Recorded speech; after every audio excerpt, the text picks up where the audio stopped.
Luke Anderson, a student from Newcastle, was spoken out this week over how 6 police and COVID marshals forced entry into his home when they wrongly suspected he was having a party.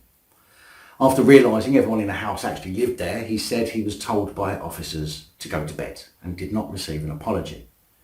In an interview with Julia Hartley-Brewer on Talk Radio, he said this is just completely destroying relationships between students and the police. They are breaching our human rights to have peaceful enjoyment of our house, your house. Everybody's scared inside their own home. I feel like any moment they could come and kick the door down and tell us to leave or go to bed. Now I've got to say that although I feel bad for the lad, he didn't exactly help himself and in fact gave up his own rights in this situation by allowing them entry into his place. There is nothing in the coronavirus legislation that gives COVID marshals or the police the powers to force entry to a premises unless they believe there is a potentially infected person there. And even then, they need to seek advice from Public Health England or whichever of Boris's mates is in charge of deciding who to send to the gulag. By opening the door, he essentially invited the police in because, as most of us know, once the door is open, the police can be very persuasive with threats and cops blaming. So never open your door to an uninvited swat in uniform unless they have a warrant. Figures published by the National Police Chiefs Council showed that in total 24,933 fixed penalty notices were handed out by police forces in England and Wales between March 27th and November 16th. Weekly figures showed that 9,137 were issued between November 6th and 12th, compared with 947 the previous week, proving that although things are settling down in relation to the COVID malarkey, the police are pushing more fines on people, which makes no sense. This is despite the fact that around half of the fixed penalty notices have thus far gone unpaid, with more than 60% not paying within the 28-day period in some areas of England up to September the 21st. The National Police Chief Council also said serious violent crime, shoplifting, burglary, vehicle crime were all lower compared to last year in the 4-week period to the 25th of October. No shit. Crime figures also published on Monday show that total crime was down 9% in October this year compared to 2019, including a drop of 18% in serious violent crime. We've already dealt with this claim. It's not because of your policing, so please stop mentioning it. Of course it goes without saying that crimes will drop as people are locked down, hence why criminals are put in prison. You fucking morons. National Police Chief Council Chairman Martin Hewitt said crime is lower than at the same point last year, however the demand on the service of the police remains significant. I disagree. The demand isn't significant. The urge to involve yourself into non-criminal situations and turn them into criminal situations is significant.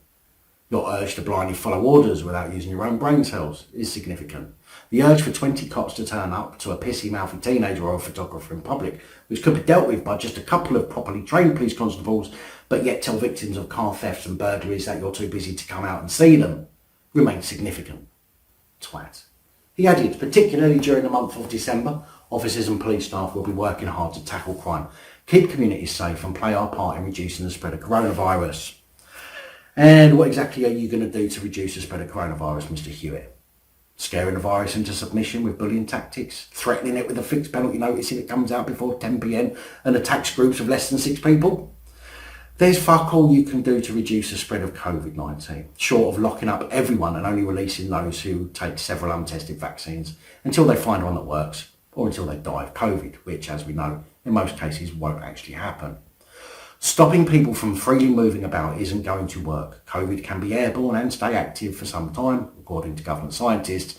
It can live on hard surfaces for hours, maybe even days in the right conditions. And with people making deliveries and touching all of the stuff that you have to handle yourself, there is no fucking way to stop the spread of a virus like that. So what exactly are you going to be doing to prevent the spread? Nothing. Especially as the police have been some of the worst offenders for not wearing PPE since the start of this pandemic.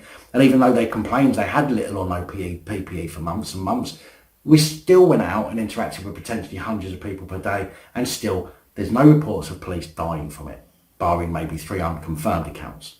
Doesn't that tell you something, or are you still going to deny the facts and force a narrative?